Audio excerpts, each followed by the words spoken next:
everyone, welcome to my YouTube channel. I'm Birgit from Koba.Siani. I'm glad you're here again. Today's sewing video is about the jacket Rebecca. Here it is. And this pattern is really very versatile. It comes with so many options. Just have a look here.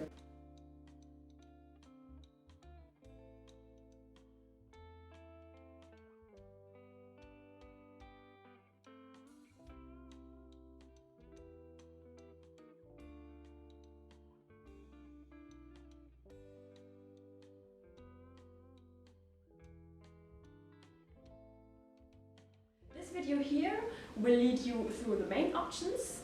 Perhaps there are chapters which you can skip depending on the option you are sewing. And for the knit version and for the detachable fur color, there will be a separate video. The versatility of Rebecca comes also with the fact that there are so many options which materials to use. And as this is such a huge question, I've made also a separate video, which is linked here. For making this jacket, you will probably need some extra material or equipment. As you can see, there are these pipings all along the seams, and sometimes the material is quite thick. So probably, depending on your material, you will need a thicker sewing needle. I've used a needle in size 90. This worked very well with all my options which I've made up to now. And if you're making, like me, the padded material by yourself, that means we are really quilting here, you will need some safety pins and also a big ruler if you want to make straight quilting lines. The pattern for Rebecca, as always, is of course available in all my shops. The links are below this video here.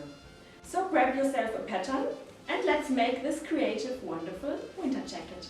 Have fun with the video! At first, let's have a look on the pattern. This is the DIN A0 plot here. And you'll find there, of course, the different pattern pieces, a size chart and the different templates for the placket.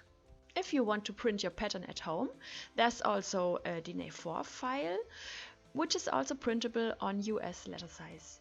And this is how I put the sheets together and glue them together so I get the pattern.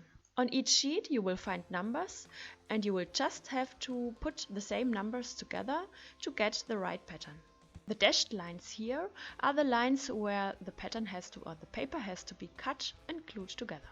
The most important thing, no matter which format you choose, is that you print it out on 100%, so you won't change the size, and not scale to fit to media. Please check on the control squares on the pattern if the size is correct. Now that's it, the pattern is ready, and now choose your size according to your chest width. By the way, here also you will find a size chart for it. And then cut your size and let's start sewing. In this video here I'm making a reversible jacket and this is one of the main fabrics I'm cutting now. You may have already noticed this on the cutting suggestions in the sewing instruction, but in order to have a lower fabric consumption, I rarely put the whole fabric on fold and cut all pattern pieces at once. I'm cutting one piece after the other, putting the fabric on fold where it's needed, and like this I can puzzle the pattern pieces much better into my fabric. If you have already quilted fabric, please cut your pattern pieces exactly. And if you want to make your own quilted fabric, like me here, please cut the pattern pieces just roughly. By the way, if your height differs more than a few centimeters from 168 centimeter, which is the measurement with which I drafted the pattern, you might need a pattern alteration. In that case, please watch this video here, which I've linked for you. Same as for the main fabric, I'm now cutting the batting. Also only roughly. Only the pockets I don't cut in the batting. Here I have other plans.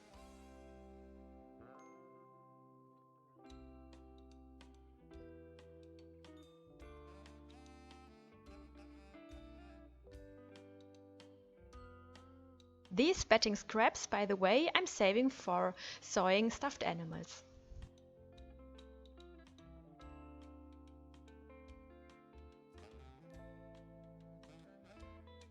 If you're working with a rest of batting or you don't have for some reasons enough batting, you can also assemble several pieces of the material and sew them together by hand, because no one will see this later on.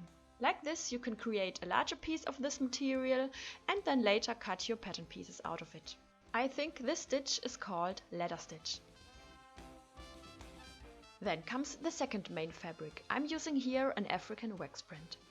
For these kind of fabrics, I'm suggesting to cut them orthogonally to the self edge, because this is like most of the patterns run. If you have a bigger print repeat than me, then you also might have to match the prints on the pattern pieces. For the sleeves, as you can see, I also have to take care of the print direction. As a second layer for the pockets, I'm cutting them in a warm fleece fabric, because this is really extra nice when it's cold outside.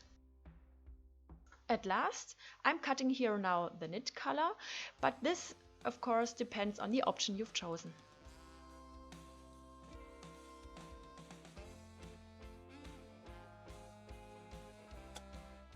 Now I'm making the padded fabric itself.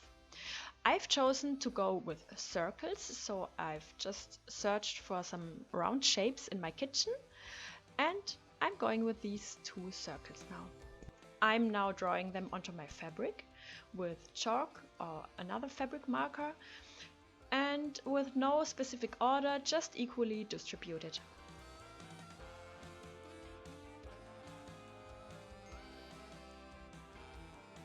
Then I'm putting the 3 layers back together and fixing them with safety pins. I'm beginning here in the center of the pattern piece and then working up to the borders. Here in this corner I'm adding one more circle. If you want to make straight quilting lines, you can draw these on with a big ruler, like this one or this one. In this case, you need some kind of reference line, so I would suggest you cut out your pattern pieces at the bottom line with the exact shape. So this line will be your reference line where you can measure your angles and distances. Another option for the quilting lines is to quilt along the outlines of your print pattern, like I've made it here for the crab. Now I'm drawing on all the quilting lines on all the pattern pieces and preparing them for the actual quilting or sewing. When I'm drawing on the quilting pattern to my front pieces, I'm already putting them side by side so that I can control a nice outcome and an equal distribution of the quilting lines.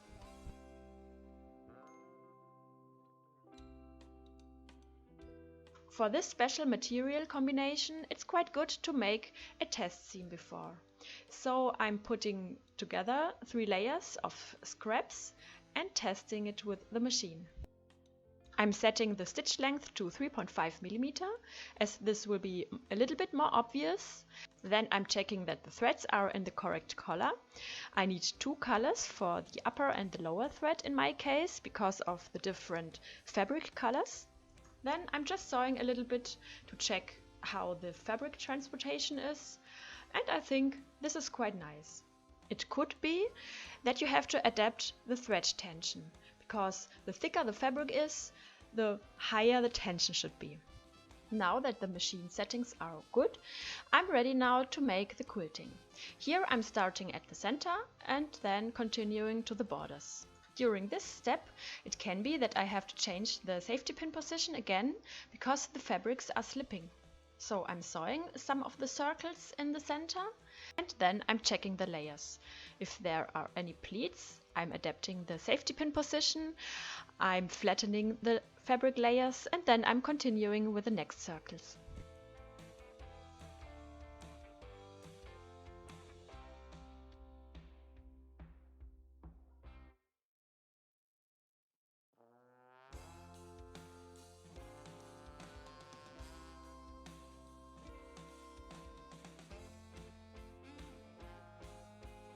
When the quilting pattern is done, I'm pulling off all the safety pins and I'm cutting off the thread ends. As you can see, my fabric layers slipped a little bit, they moved, and It's not so perfect, but I have decided to go with it like this.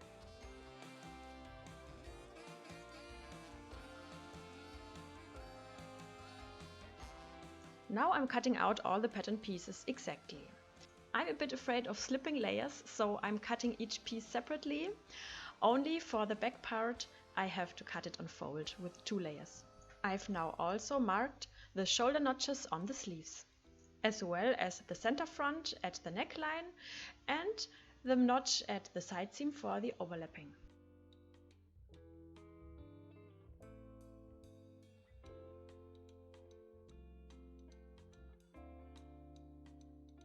At the back part we need a notch in the center back for the collar later.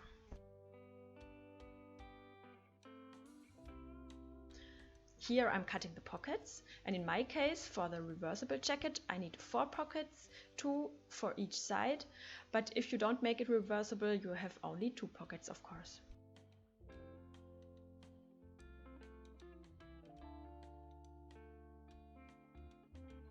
This step now here is especially for press buttons, so if you don't have press buttons you can skip this step. I'm now taking my placket template and I'm marking all the button positions. These here are the buttons I will use, 15mm metal press buttons. And to avoid the fabric from being pulled apart later when you use the press buttons, I will now iron on these I don't know how you call them. In my fabric shop of sewing supply shop they are called wonder dots. These are special reinforcement interlinings, small circles or small pieces which are especially for press buttons. These I'm now ironing on all the button positions.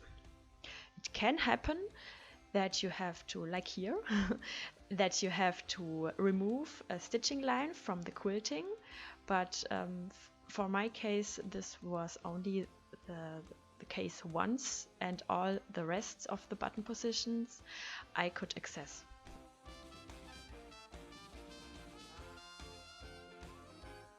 Later I'll just redo the stitching.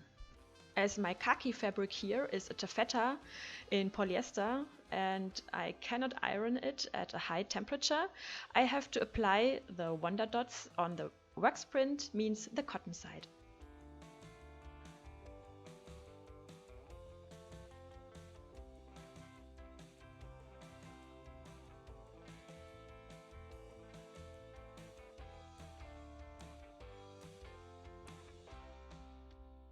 This dot here I'm cutting a bit smaller to fit it beside the quilting line.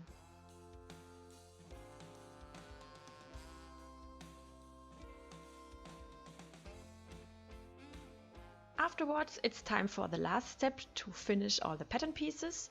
I'm just stitching with the longest stitch length tightly along the edges of all the pattern pieces to secure all the 3 layers.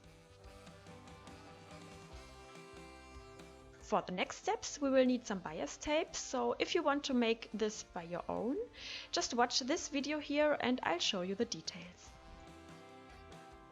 Now we're getting into sewing thicker layers and it's time to insert a thicker needle. I'm also changing the thread color matching to my bias tape. At first we will add the bias binding at the top edge of the pocket. How I'm sewing on all the bias tapes of the jacket is quite similar, so I'm showing you this in detail on the pocket, and later on we can apply this technique also on the other seams. So we are starting always from the wrong side of the garment. I'm putting now the bias tape with its right fabric side to the wrong side of here the pocket. The edge of the bias tape is about 3 to 4 mm away from the edge of the pocket. Then I'm sewing on the bias tape. This is on the top layer here, as you can see. And I'm sewing 1 cm away from the pocket edge and about 5 to 7 mm away from the bias tape edge. These 5 to 7 mm are a little bit less than the half of your sewing foot.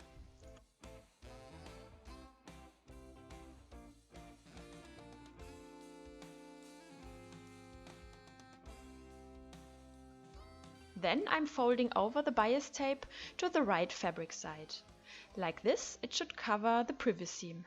And then I'm stitching it on, just tightly along the edge.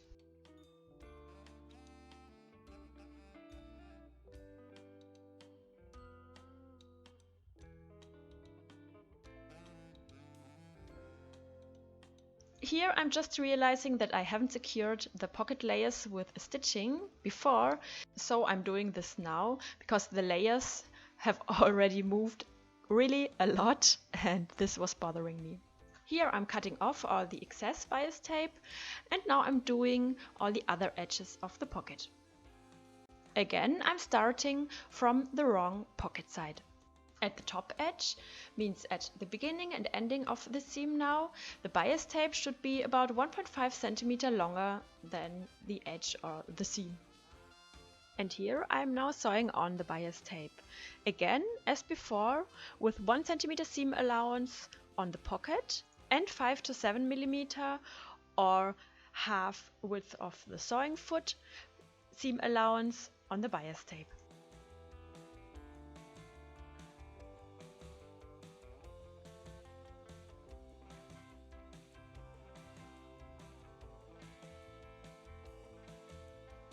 Then I'm making a nice finish at the top ends of the bias tape. I'm folding it backwards into the half, just along the ironed line.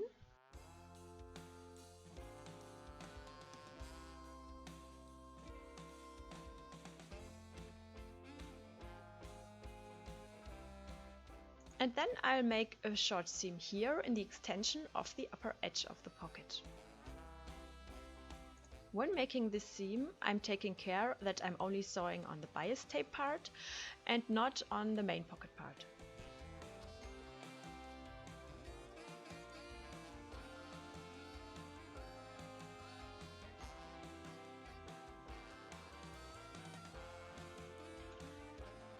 Afterwards, I'm trimming the seam allowance here to 5 mm and at the corner to 2 mm only.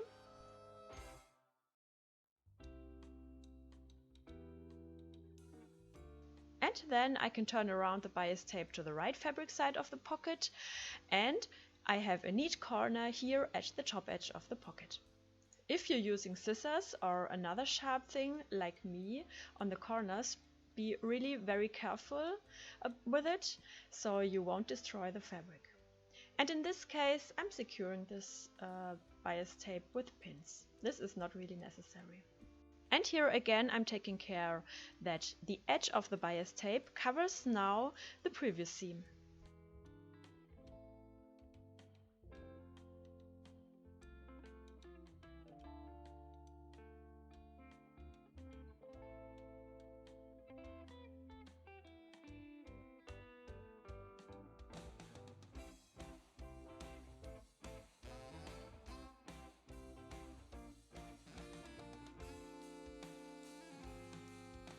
Then I'm stitching the bias tape just tightly along the edge and the pocket is now prepared.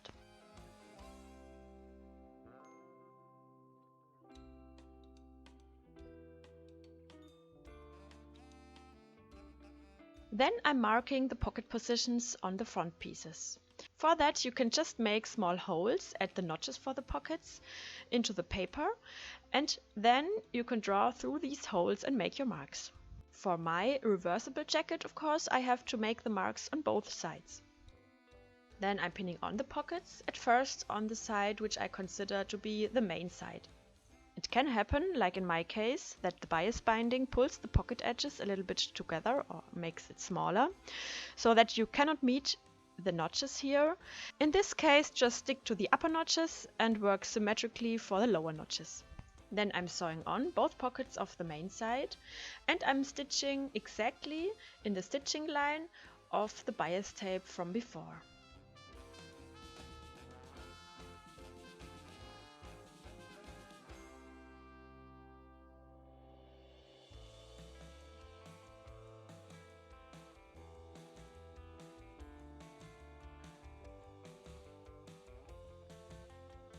The pockets on the other side of the jacket I'm sewing on by hand, because with a machine stitching, this stitching would go through all layers and show on the other side, and this I don't want to. As you can see, I'm sewing behind the edge of the pocket to have an invisible seam and the exact same outcome as on the other side of the jacket.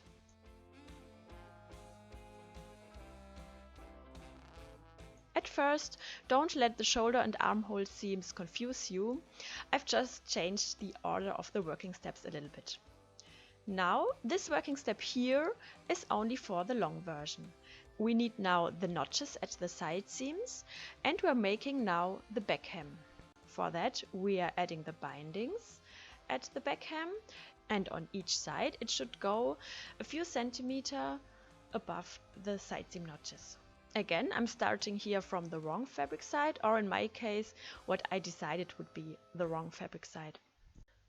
I'm stitching on the bias tape with its right fabric side to the wrong fabric side of the jacket, with 1 cm seam allowance on the jacket and 5 to 7 mm seam allowance on the tape.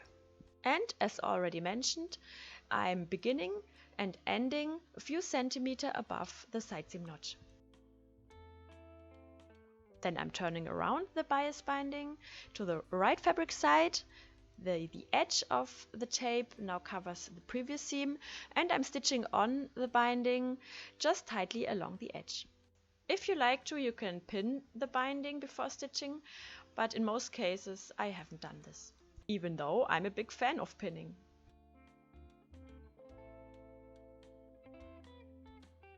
Now I'm closing the shoulder seams, and remember, we will have the bindings to the outside, so that means I'm putting now front and back together with their wrong fabric sides, like this.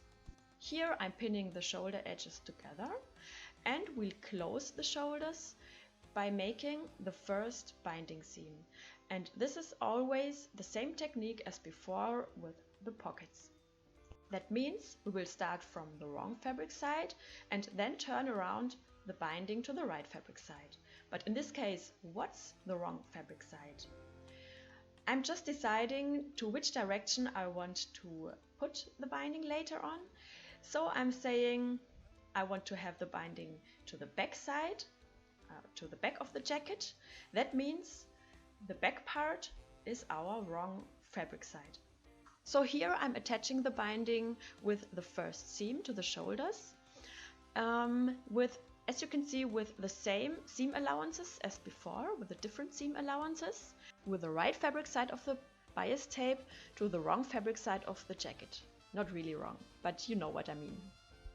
This seam now also closes the shoulders.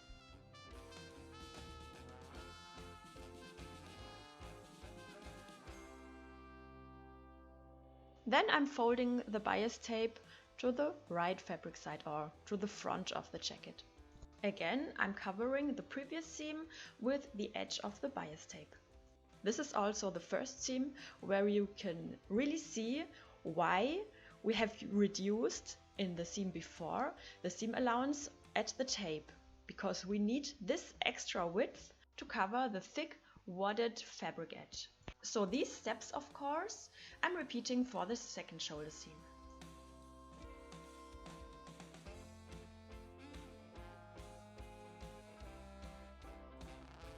Same technique, next seam, we're sewing the sleeves to the body. I'm cutting off the excess bias tape off the shoulder and pinning the sleeve with the wrong fabric sides together to the body.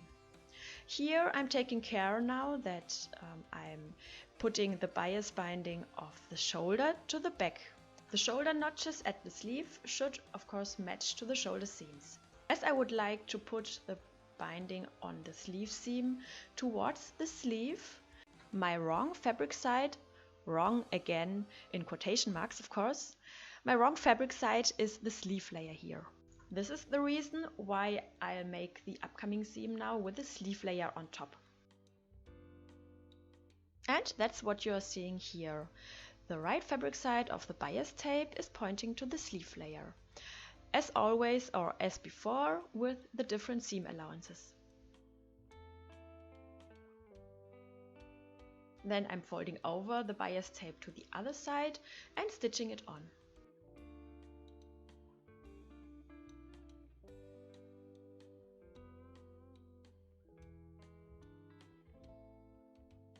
This step is of course optional and applies only if you have chosen the version with the knit collar.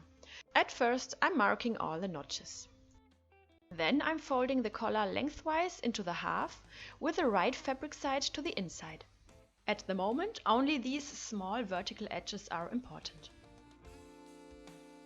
I'm sewing now over these edges with a seam allowance of 1 centimeter.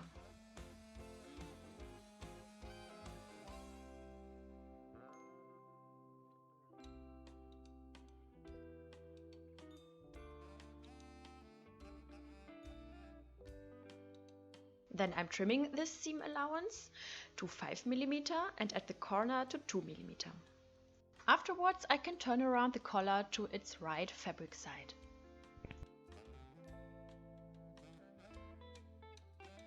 Then I'm ironing the collar and I'm taking care that both open edges are really aligning.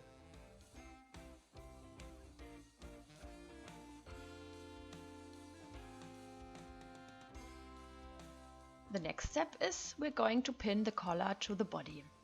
Here I'm just cutting the excess fabric off the shoulder bindings and then I'm starting to pin the collar. Here I'm matching all the notches. We have notches at the center back, we have the shoulder notches on the collar, and we have the notches in the center front. These are also very important later. The collar is a little bit shorter than the seam of the jacket, so you will have to stretch out the collar a little bit here. As you can see, I'm pinning the collar to the inside of my jacket. All the open edges of collar and jacket are aligning at the upper edge, and the folded edge of the collar is pointing downwards. If you'd like to have a hanger loop in the center back, then just pin some centimeters of the bias tape there in a loop between the inside of the jacket and the collar. Afterwards I'm basting the collar to the jacket. I'm just stitching tightly along the edge, and this seam will make things easier for the following steps.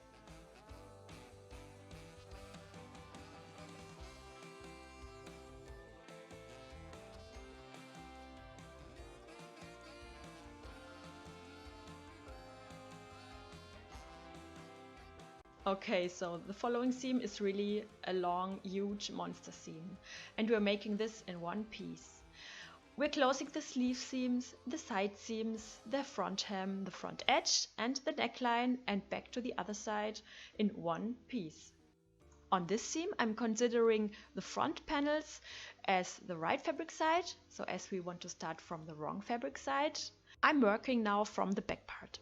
At first I'm cutting off the excess fabric at the armhole bindings, and then I'm pinning my jacket together along the sleeve seams and the side seam. The armhole bindings should point towards the sleeves as planned before. At the side seam I'm aligning these notches. These mark the end of the closed part of the side seam and the beginning of the hem curve. Then comes the second side.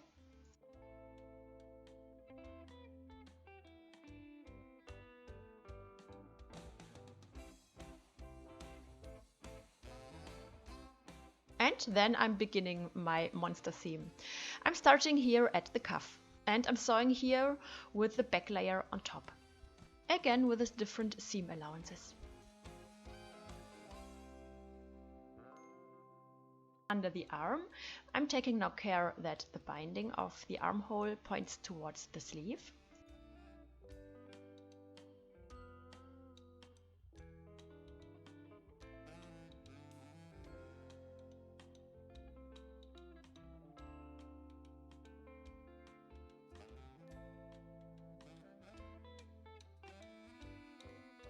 And now I'm approaching the hem curve.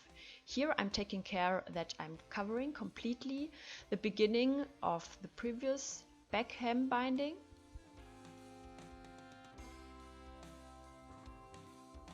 And starting at the side seam notch, I'm starting to pull gently away the part that is already binded. Then I'm continuing on the front layer only.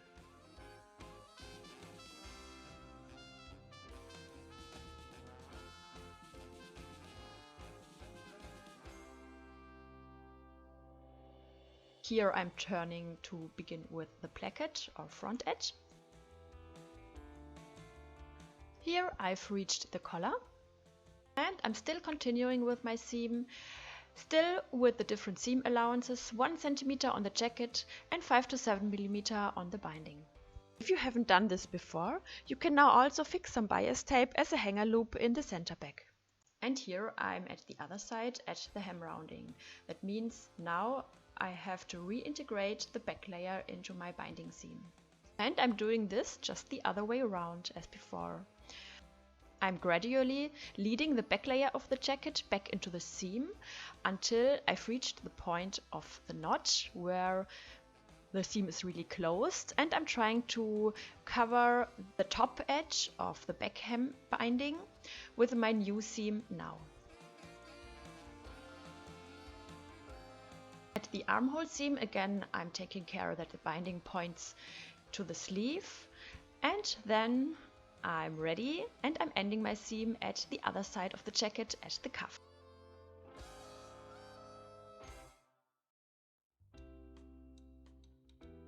Then, as done for the previous seams, I'm folding over the bias tape now to the front side or to the other side and stitching it. This is what I'm doing here.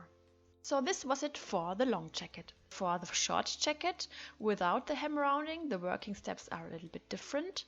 There, after making the shoulder and the armhole seams, I would make the sleeve seam and the side seam, and then afterwards, in the second step, the hem, the front edge and the neckline. As the hem, front edge and neckline bindings are made in a loop, I'm working with the same technique I'm showing you later on the cuffs. Additionally to that, the short jacket has this pointy edge at the hem and at the front edge, and how you can sew this very neatly I'm showing you now. At first I'm starting to sew on my binding from the inside, as always of course, and I'm starting at the back hem.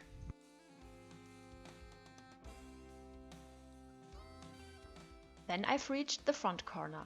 Here I'm stopping my seam 1 cm before the jacket edge. Then I'm folding my bias tape, at first in a 90-degree angle to the right, and then right to the other side, to the left, where we will continue the seam. Then I'm turning around the jacket and I'm continuing with the binding seam.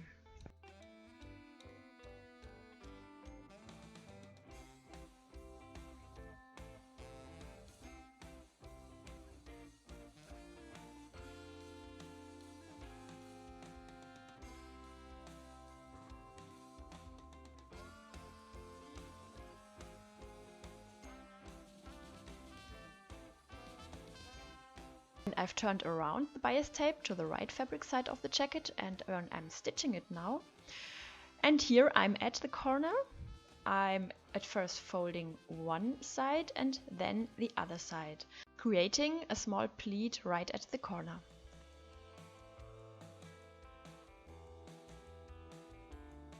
Then I can stitch over this corner.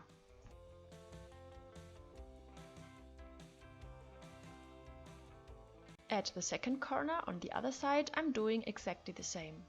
I'm at first folding one side and then the other side, creating a small pleat right at the corner.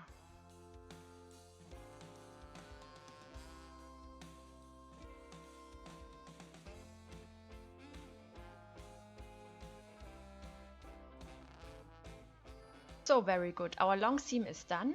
Now we are continuing with the collar.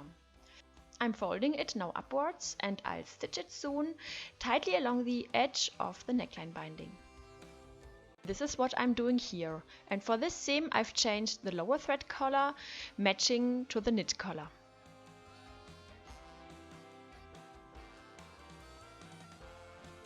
Please take care that this front corner of the collar is on the upper edge of the neckline binding. Okay, so here I'm making this seam.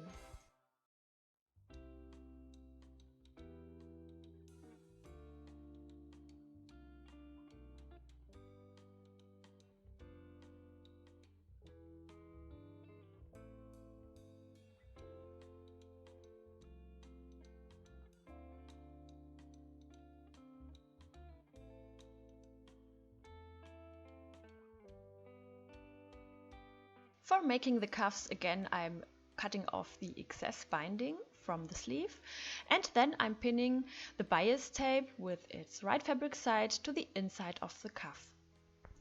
I'm already also checking that the sleeve binding is pointing to the back of the jacket, like we've planned before.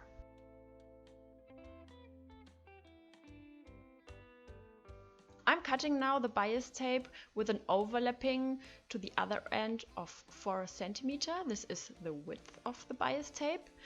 You can either measure this or you can use a rest or a piece of the bias tape to get to this overlapping instead of a measuring tape. Then I'm pulling off some pins to get the ends more loose.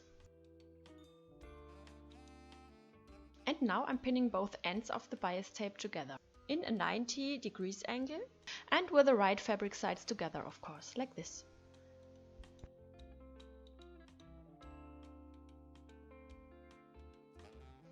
Then I'm joining both ends of the bias tape with a seam, and this seam is in a 45-degree angle to both ends of the tape.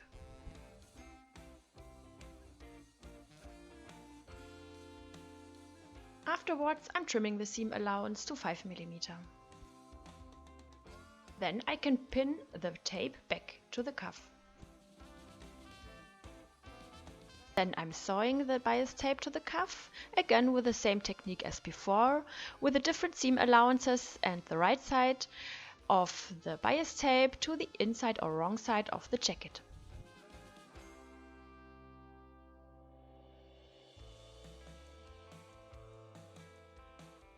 Then I'm turning around the bias tape to the right side of the jacket and stitching on the bias tape.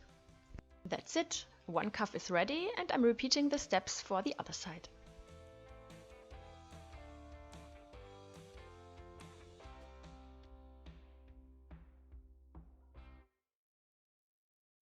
Okay, so the last step is calling. We're making the closure. This sewing example here, I'm working with press buttons, the one from Prim, and these come with all the tools and materials you will need. But I have some special tongs here, which make some steps a little bit easier. So I'm just putting my press buttons into the jacket, like it's written in the instruction. And I have to admit, this works surprisingly quickly. At first I'm making the holes and then I'm applying the metal pieces.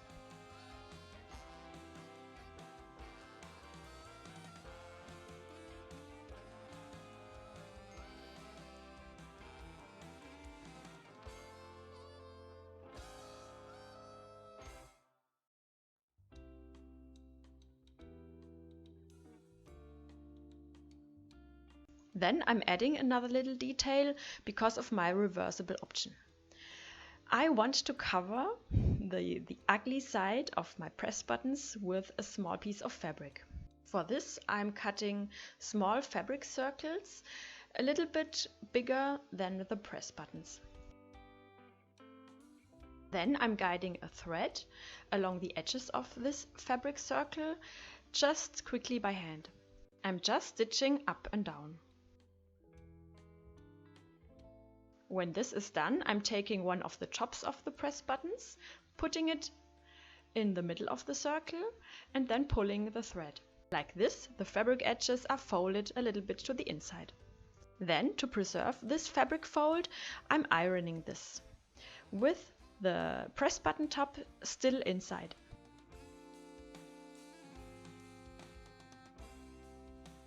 Then I'm taking the press button top off and I'm ironing this again. These small fabric circles with their edges folded over to the inside or to the wrong fabric side, I'm sewing now on by hand to cover the ugly side of my press buttons. This was quite a lot of work, but I wanted to look both sides of my jacket nicely.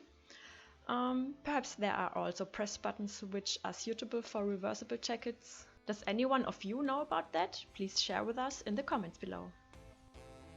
Another option for the jacket closure would be press buttons which are sewn on by hand. This is what I've decided to do for my short jacket.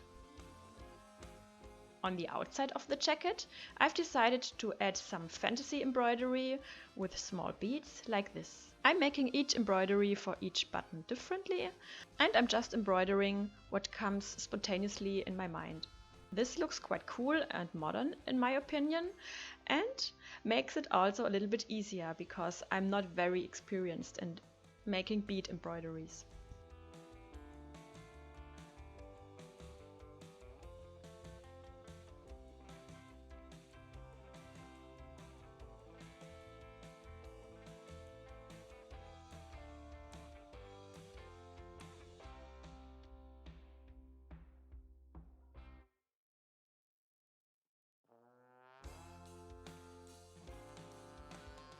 Third option would be regular buttons with buttonholes. Here I've already sewn in the buttonholes. Please follow there the instruction on your sewing machine. And here I'm sewing on the buttons by hand. I'm always starting with the top and the lowest button, and then come the buttons in between.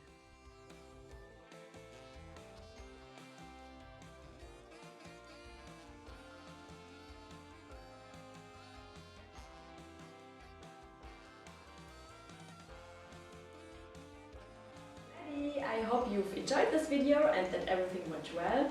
As always, if you have any questions or problems, don't hesitate to contact me. You can write me an email, for example, to info@Koba.Siani.com, or write your question here on YouTube into the comments, or contact me on social media. And of course, you can follow me on social media. I'm mainly on Instagram and Facebook for more creative content. And don't forget to leave me a thumbs up here on YouTube. This means really a lot to me. Thank you. And I hope to see you very soon again to my next video and next sewing project. Take care until then. Bye.